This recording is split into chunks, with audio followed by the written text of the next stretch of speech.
Recover Loud, everyone. I'm the producer and host of Recover Loud, Mike Paddleford. I'm also a person in recovery, having reached 5 years in recovery on November 3rd. When I was struggling with substance use disorder, I didn't know where to turn. None of my friends were talking about recovery. So when I finally found a way out of the darkness, I wanted to tell the world. And that's where I came up with the idea to Recover Loud. It's my goal to spread some hope and to share some resources that can provide somebody a path of recovery that might work for them. When speaking of recovery, talking about the journey through the stages of change, where the best hope can be to live a better tomorrow. That doesn't mean that someone has to quit using substances to be in recovery. It doesn't have to start with complete abstinence from drugs or alcohol. But it can definitely be a goal of somebody's recovery journey. It also doesn't end once that goal is met. The healing and growth that we experience in our journeys of recovery come from a change in the thinking about the world around us, as well as our parts in it. We recover loud to support others in their journey. We recover loud to give hope to others who may be wanting a change but don't quite know how to get there. We recover loud to show the rest of the community that we can and do in fact recover from substance use disorder. Welcome to the 4th season, everybody. Thanks for watching. Now let's get started.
A couple weeks ago, I got to sit down with my friend Stuart Cray. Stuart became addicted to crystal meth and found that the cost of this drug was way more than he wanted to pay. Early on, it was used to treat narcolepsy, asthma, and as a weight loss supplement. During World War II, both the Axis and Allied powers used methamphetamine because it helped them to stay awake and made them more prone to take risks. Japanese kamikaze pilots were given methamphetamine before each flight, while factory workers were also given methamphetamine so they could work longer hours. Between 1994 and 2004, meth use in the United States increased from just under 2% to almost 5% of the adult population. Despite its high propensity for abuse and potential for addiction, Adderall and Ritalin have been approved by the FDA for treatment of ADHD in adolescents. Crystal meth is a solid crystallized form of the drug. It may look like shards of glass or clear white rocks. The drug can be snorted, smoked, or injected. Smoking meth gives the user a sense of euphoria, increased stamina, and concentration, as well as an increased libido. Though these may sound like good reasons to try the drug, the negative side effects are far too expensive. Smoking the drug gives the user a rapid, intense high, increasing the methamphetamine levels in the brain. This makes the drug much more dangerous and addictive. The negative side effects of the drug are an increased heart rate, blood pressure, increased body temperature, extreme weight loss, tooth loss, and insomnia. Meth use can also cause anxiety, paranoia, and violent behaviors. An overdose from meth refers to the exaggerated symptoms of normal use. Extremely high heart rate, extremely high body temperature, tweaking, hallucinations, kidney failure, as well as heart attacks or strokes. Meth addiction can cause serious damage to the brain, causing paranoia, hallucinations, and delusions. Death from an overdose of methamphetamine is usually preceded by seizures and comas. My addiction was methamphetamine. Yeah. Speed. Graduated high school and I got right into construction, going on the road with a bunch of guys that were in their 30s, and then I was 18, 19 years old, fresh out of high school. So that's when they introduced me to meth and coke and all that big boy drugs. Yeah. When I was about 18, 19 years old. Well, I did that before. It was like weed and a little bit of pills. And Did you drink? Once in a while. I never really cared for the taste, so drinking was never my forte. Like see shadow peoples or think you see something, but it's just a shadow or just reflection, or because you've been up too fucking long and you haven't eaten, whatever, your brain's just starving and your brain starts playing tricks on you, and ain't nothing really there, just your imagination gone Right. all over the place. The motivation just to stay up and go to work, and at first it was just for an extra boost, but then it turned into, okay, I need air, or I was fucking nodding out, and bright lights were giving me headaches, because I was squinting all the time. And so if you didn't have it, you were more tired than you would have been if you'd never started using it. Yeah, and I could drink like 6 Red Bulls, and I was so fucking sleeping or wanted to nod out. And Yeah. It was time for me to get sober. I'm surprised I haven't had a heart attack or stroke. Yeah. To be honest with you, the methamphetamine used, Mountain Dew and Red Bull, and smoking cigarettes, and really luckily to be no health issues right now. Recover Loud is brought to you by Recovery on the Road, a Facebook group dedicated to providing support and resources to anyone, anywhere, anytime, day or night. Methamphetamine addiction is a beast, a monster that's claimed countless lives, but it's an enemy you can conquer. This journey, while challenging, can be rewarding.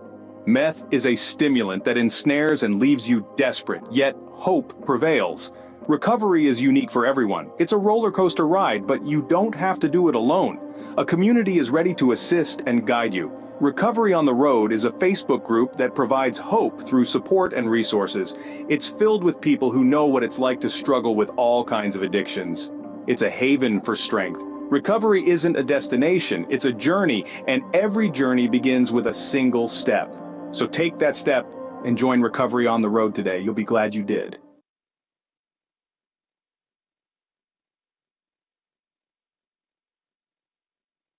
I believe I am a miracle, because there's not a lot of people that can beat the addiction or the disease, but you gotta want it and fight for it.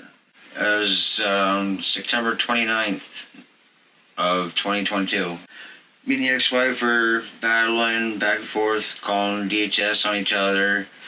Whenever we got our daughter back, and they finally had enough of the he said, she said, whatever, so they opened up an investigation and found out it was in Shelby's best interest to remove her from both of us. At that point, I felt ashamed and embarrassed, like I let my daughter down. And then I reached out, my brother, Michael, gave me your number, yours and John Halderberg. And I reached out to you guys, and you were able to give me some numbers to rehabs here in Maine. And I reached out to them, and they wouldn't accept my insurance, whatever, and I was getting a little frustrated. One of the rehabs I reached out to, I think it was in Portland, they reached out to Green Mountain Treatment Center in New Hampshire, Effingham, New Hampshire. They called me, and I gave them a story and told them what happened, that the state that took my daughter. 2 hours after I left the appointment with DHS, I got hold of you, and that's when I started making phone calls to get into a rehab or residential treatment.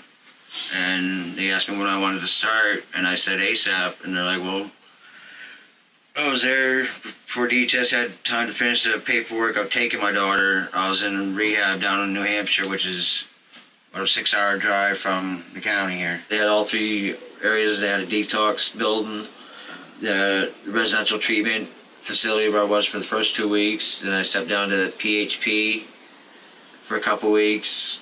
Then the last couple weeks there I was down to IOP. Oh, wow. Yeah, then I was there.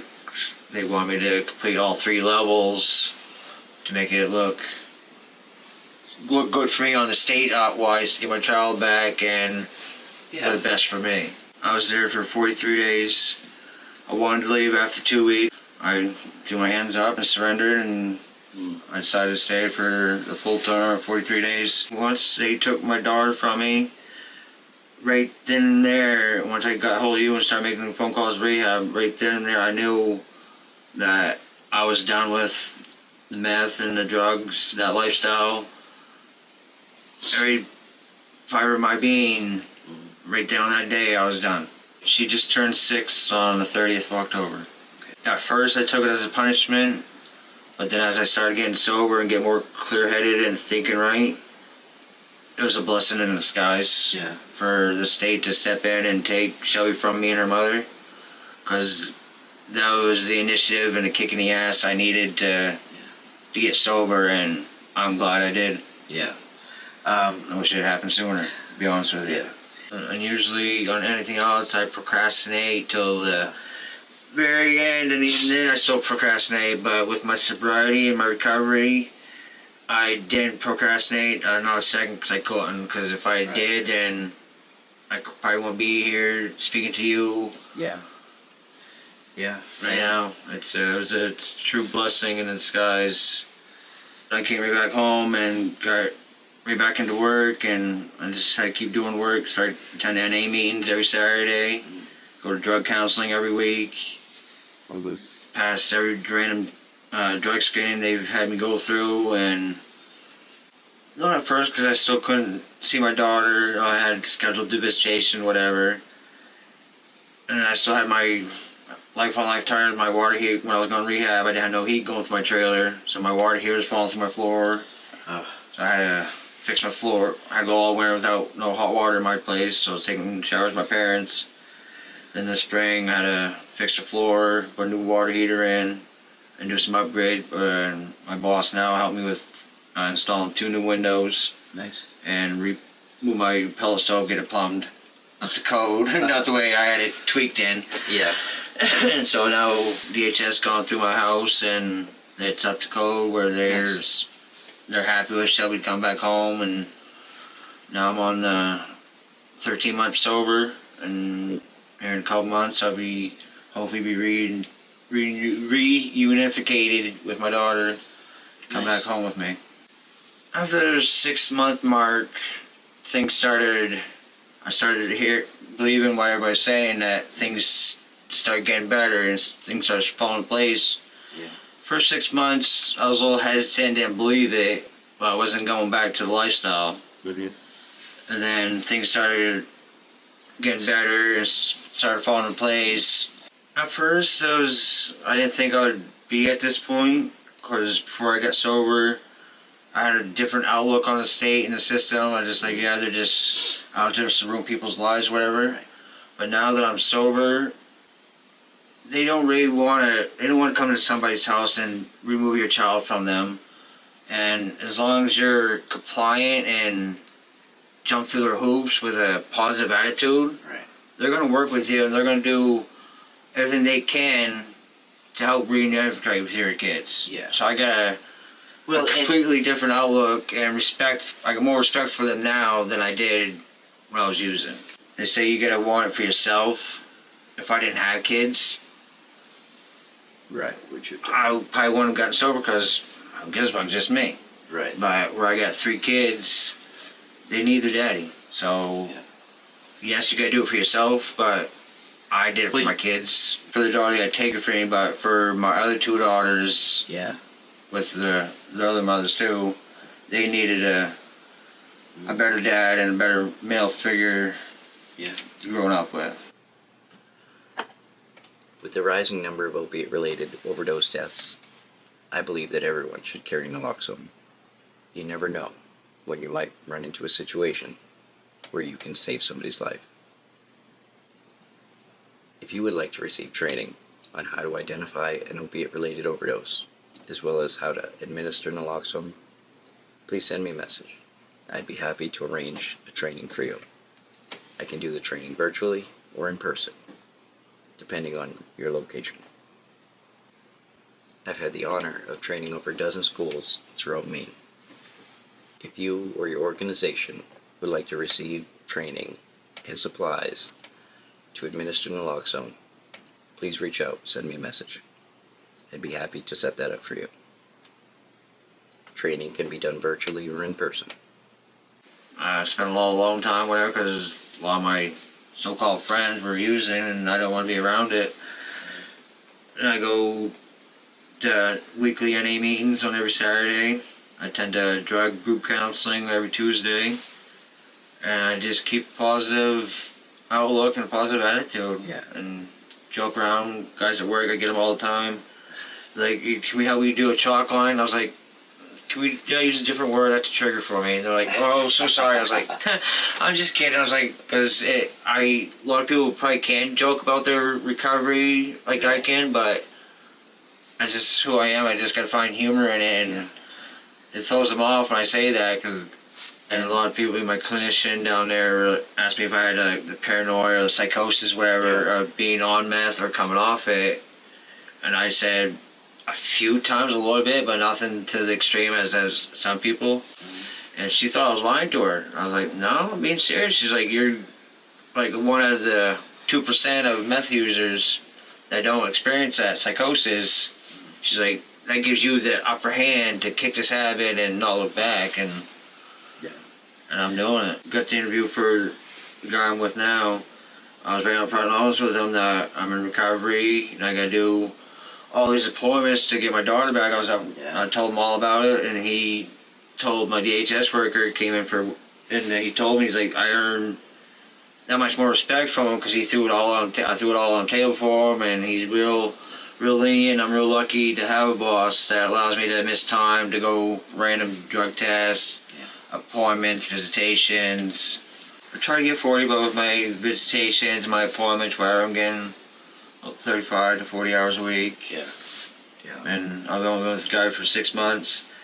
He started me out at 20 to see what I was all about, make sure I was as good as I say I was. He bumped me up to 22 after 2 weeks. And then, then just 2 weeks ago, he gave me another raise, a $3 raise to bump me up to $25 an hour.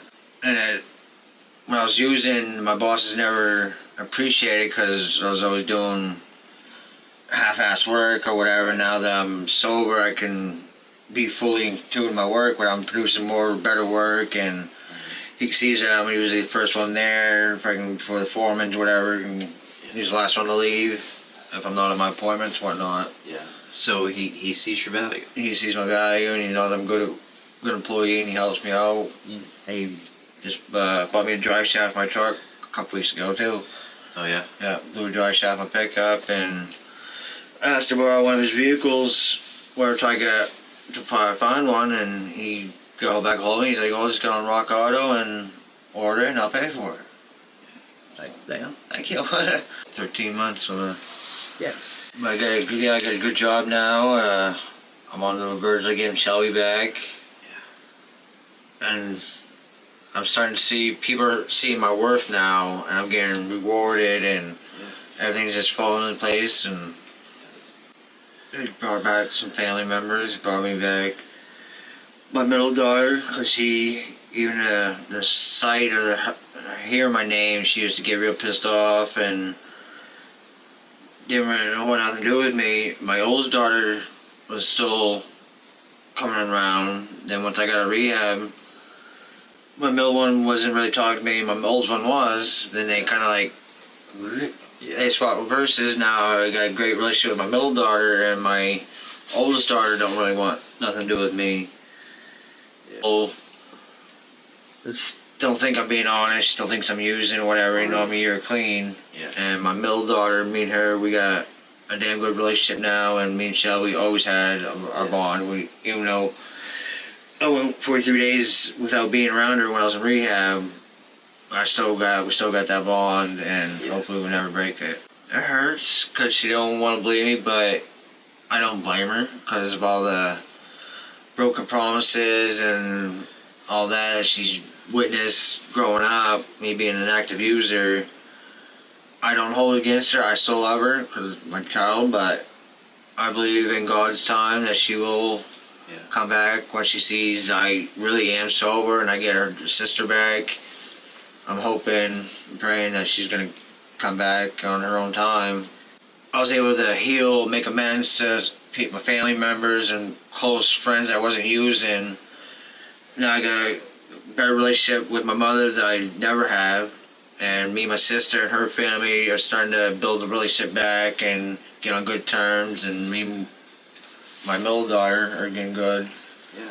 Keep my side of the street clean. And me and her mother, we normally don't get along, but we were able to both attend Shelby's birthday last week. And we were able to joke around and have a good time. And I think that was the best present for Shelby, was to have both her parents coherent, straight-minded, and joking around and getting along instead of fighting and arguing with each other. Yeah.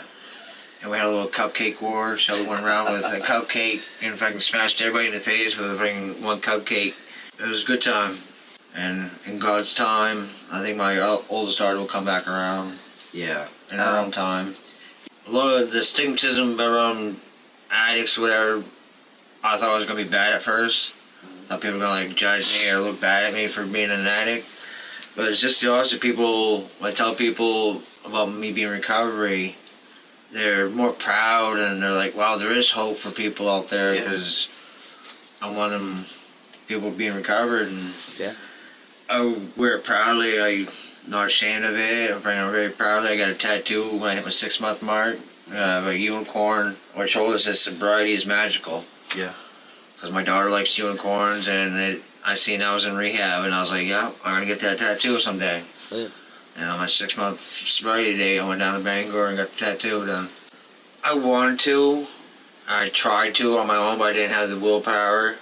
I used to go to my grandma's grave and talk to her quite frequently.